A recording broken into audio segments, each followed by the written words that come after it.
Hello, Melanin Monarchy citizens. This is your Monarch here. Just letting you guys know, if you hadn't heard already, Devo has a documentary that's on Netflix. It was released August 19th, 2025, and it's on Netflix. So if you have access to a Netflix, I would say definitely watch this particular documentary. Now, what was funny, I had this conversation with my brother yesterday, and we were talking about this documentary. What was funny for me watching this documentary is that when I was growing up in the Midwest in Michigan in the 80s, Devo was here.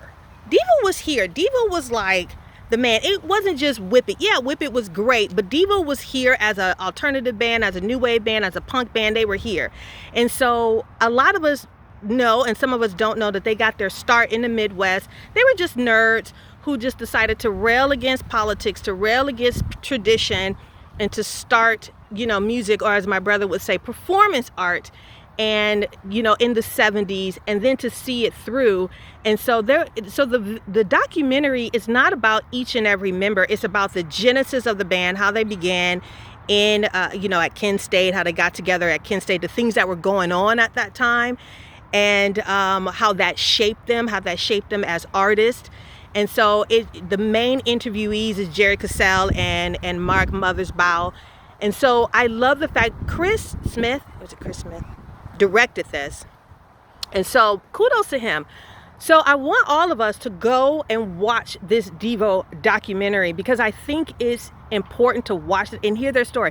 They weren't coming from a place of anger. They weren't coming from a place of resentment. They weren't coming from any of that. They were just telling their story, and they were just answering the questions. So it begins as the genesis of them in the 70s to their breaking. And what was heartbreaking for me is that I did not know that there was a concerted effort by certain powers to see their demise.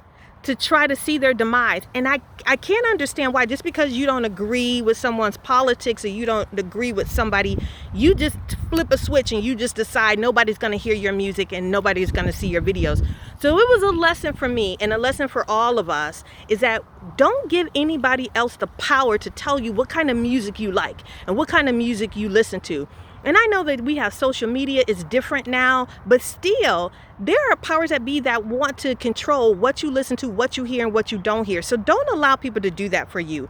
And so make sure that you have control over the music that you listen to and the music that you like. Now, at the end of the movie, at the end of the documentary, Netflix has this rating where they say, didn't like it, love it. I want everybody to go on Netflix and press love it. I want there to be a huge generational X, those of us who from that time go on and say we love it. I think it's weird that it wasn't released in film, like actually in theaters. I think that it deserved that. But nevertheless, whether it's released on a platform, I'm okay with that. I really am.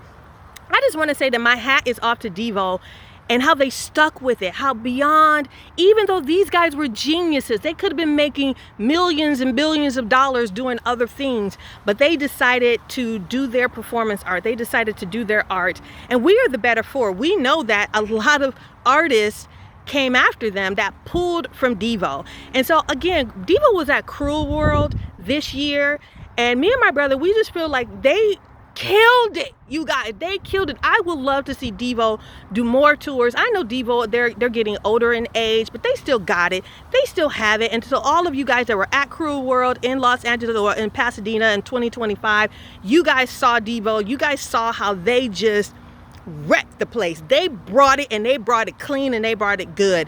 And so I am so proud of them. I would like to see more Devo shows throughout the world, especially here in Southern California. But you guys go on Netflix, watch this Devo documentary, and let me know what you guys think. Let me know how you feel about Devo. Devo just isn't, Whip It. It's so much more.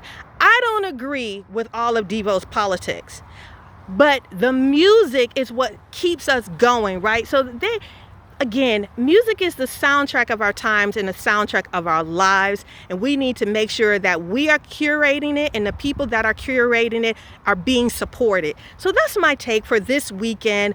Go, you guys. If you have some time, you have an hour and 45 minutes or however long the documentary is.